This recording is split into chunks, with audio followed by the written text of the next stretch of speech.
We all know what happened in this chapter. The greatest tragedy in JJK and probably one of the biggest tragedies of the modern era of manga and anime. Satoru Gojo is officially dead and gone. One of the greatest senses and characters of the modern age, and probably one of my personal favorites of all time as well. Dodging the spoilers was almost impossible, and for me, I kind of already knew what took place just because I seen a collective of tweets that were like, stay on Twitter or don't read JJK or something like that. And once I saw that, I'm like, okay, I already know what's up. Somebody died, and it's more likely Gojo, depending on who the accounts were. So I'm like, yeah, it's probably a wrap. So went ahead and stayed on Twitter and just waited until I saw the chapter. I read it, and I have to say this chapter is very good. I will say it leaves you with a lot of perspectives in both of the primary characters, being Sukuna and Gojo. But I'm gonna go ahead and get into my thoughts and everything right now. Gojo's dream sequence was very surprising, as it's the first thing we see in the chapter, and he's seen reunited with the boys Geto, Nanami, Haibara, and Yaga.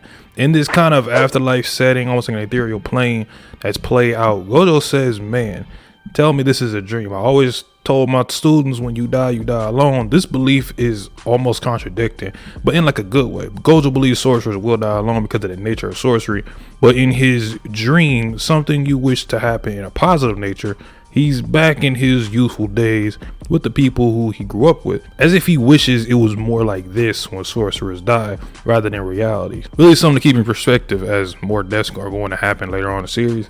Seeing Geto in this chapter and the timing of the anime, first off, that's gotta be some slick shit from Gege and Mappa.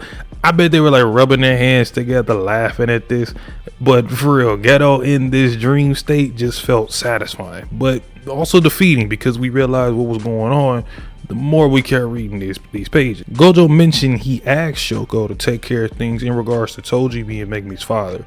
So who knows, I still hope that this man Megami can find out who his pops is. His pops is a ghost, so hopefully he figures out at some point. Geto asked how was it fighting the King of Curses, Sukuna.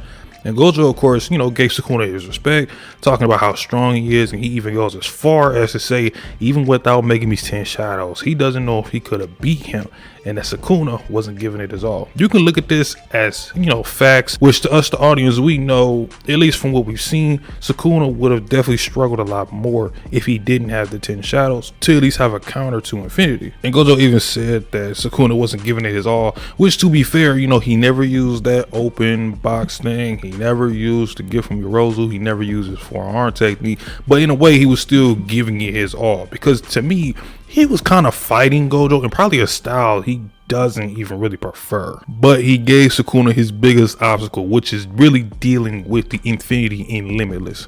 Now granted, Sukuna throughout this fight was laughing and smiling a lot, and more so from enjoying being pushed this far, but to see Gojo talk about an opposing force like this, something else we know he highly regarded Toji for ability for. But when it comes to how he views Sukuna, he truly views Sukuna as the ultimate force, the strongest even.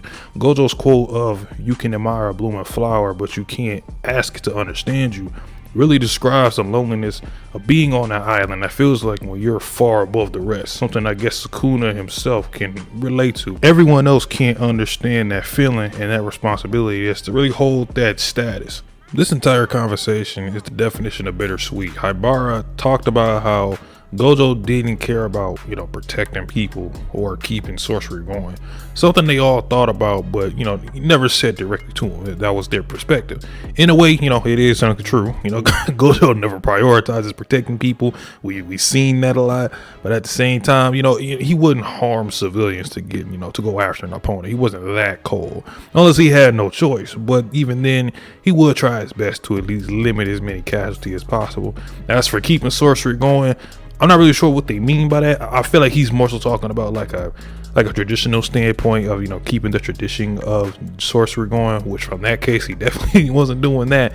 Although he is keeping the future of it alive, with the current students that we got now with Yuji, Hikari, Yuta, etc. And it's also very interesting that seeing Haibara talk about this, to me, he really viewed sorcerers as heroes, but we as the audience know from Megami's words, they don't view themselves as that. We're just simply sorcerers doing our part in society. The title of this chapter was Go South, in reference to Nanami talking about what Mei and him were discussing in terms of where he wants to go live. Now she said, head north to start a new life, head south to return to who you once were. Maybe I'm digging too deep, but the picture of the ice drink looked like it represents this quote, as the bottom of the drink represents the dark path and staying the same and going back to where you once were, while the ice with the light drawing represents the new beginning that you're going to have. With the quotes from Nanami and Haibara claiming to bet on the future, Gojo, who always believed in his student's strength, Geto, who was the most human out of all of them, and Principal Yago, who says sorcerers die with no regrets, yet seems to me like every sorcerer in this room does have at least one regret they wish they could redeem. Which this whole dream state was really just like gut-wrenching, realizing what's going on. Not to mention, this isn't the first time that we've seen something like this. We've seen it with Nobara, and we've seen it with Jogo, which kind of makes me draw the question, is there kind of like an afterlife in JJK, at least from like a spiritual thing?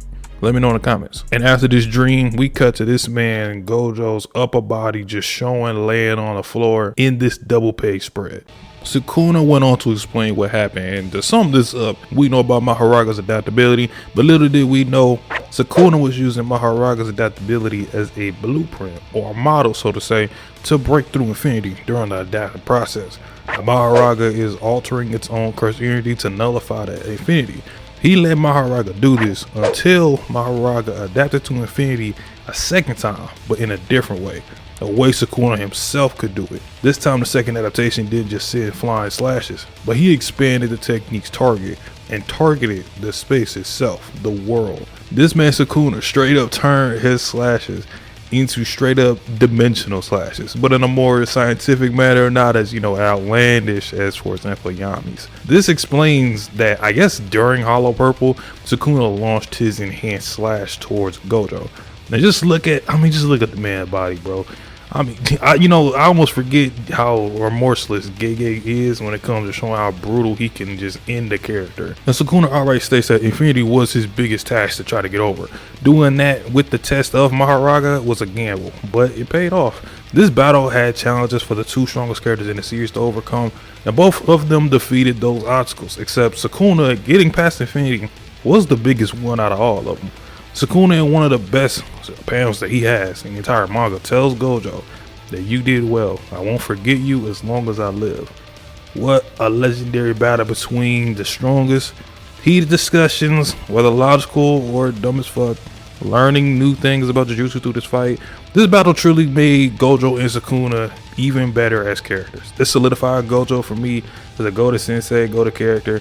And this sets Sukuna up to have not only, of course, a strong character in battle, but to be an incredibly strong character in terms of the future and what Gege has set for him. Because this run that Sukuna has been on since he took over Megami's body has really been special. But Gege is not putting on the brakes at all. Because in the very last panel, Sukuna spots a certain savage heading to the battlefield and hopes he doesn't spoil his pleasure. It's the god of lightning, Kashimo Hajime, and we have no break next week. It's finally time. We about to get Kashimo versus Sukuna. Kashimo's gonna reveal that curse technique in these upcoming chapters, in this upcoming battle. Let's just pray this brother can at least last about 4 to 5 chapters.